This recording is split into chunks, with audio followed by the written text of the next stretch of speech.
Bonjour, aujourd'hui je vais vous présenter le projet que nous avons réalisé mon camarade et moi lors de l'UE de logiciel éducatif. Il s'intitule Arithmos, qui signifie nombre en grec. Le thème de l'application est la ferme. Pour pouvoir répondre aux exercices proposés, il faut savoir lire, c'est pour cela que l'application est destinée aux enfants à partir du CP jusqu'au CM2 environ. Notre application permet d'apprendre, mais surtout de s'entraîner à faire des calculs basiques, tels que des additions ou des multiplications par exemple. Lorsque l'on clique sur l'application, un petit chargement de 3 secondes se lance. On arrive ensuite directement dans le menu, dans lequel nous avons accès à 5 types d'exercices: addition, soustraction, division, multiplication et un exercice personnalisé, ainsi qu'aux paramètres et à son profil. Chaque exercice possède un certain nombre de paramètres. On peut tout d'abord choisir si on veut pratiquer sur un exercice standard ou sur un exercice plus élaboré, tel que le drag and drop. On peut également choisir entre plusieurs niveaux de difficulté, avec et sans retenue. Il faut également choisir le format de la réponse, en texte ou en chiffres. Pour l'exercice d'addition et de multiplication, on peut choisir là ou l'étape sur lesquelles on veut s'entraîner.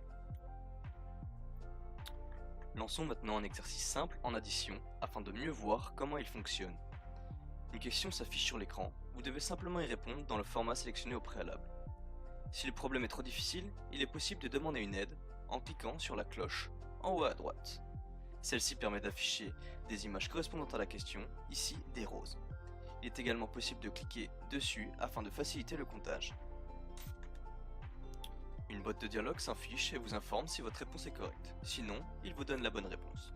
Dans le cas des réponses au format texte, le résolveur tolère une faute de frappe. La réponse est donc comptée comme juste, mais une boîte de dialogue vous informe de votre erreur. Voyons maintenant notre exercice riche, le drag and drop. On lance un exemple sur un exercice de multiplication sur la table du 7 et du 9. Comme dans l'exercice standard, un problème est affiché à l'écran.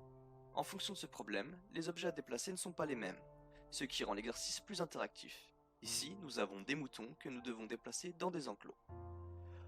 En cliquant sur la cloche en haut à droite, une aide technique est proposée permettant à l'utilisateur de savoir ce qu'il doit faire. Comme dans l'exercice simple, une boîte de dialogue s'affiche vous informant si votre réponse est correcte ou non. En cliquant sur le hibou, au milieu de l'arbre, on accède au profil utilisateur, à partir duquel on a accès à un certain nombre d'informations sur les différents exercices proposés. Le profil utilisateur est essentiel à notre application, car elle permet à la fois à l'utilisateur de savoir où il en est, mais également au générateur d'exercices de générer des exercices personnalisés en fonction de ses réponses précédentes. En cliquant sur le mouton, on accède aux paramètres. Ces paramètres permettent simplement d'activer ou de désactiver des exercices, afin de les prendre en compte ou non pour les exercices personnalisés. Dans le menu, si l'utilisateur clique sur un exercice désactivé, un message s'affiche lui indiquant que cet exercice est désactivé. Même chose, si tous les exercices sont désactivés et que l'utilisateur souhaite faire un exercice personnalisé, un message s'affiche. Passons enfin aux exercices personnalisés. Comme dit précédemment, les exercices personnalisés sont générés en fonction des exercices activés dans les paramètres, ici addition et multiplication, et du profil utilisateur. Plus précisément, un ratio est calculé en fonction du nombre d'exercices faits et du nombre d'erreurs sur ce même exercice. Plus ce ratio est grand, plus le générateur va proposer à l'utilisateur cet exercice. Dans l'exemple suivant, on a deux additions et une multiplication, car on a fait environ 2 fois plus d'erreurs sur les additions.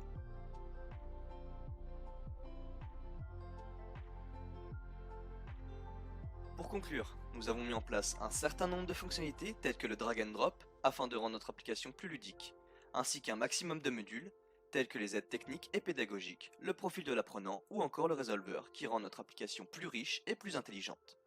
Je vous remercie de votre attention.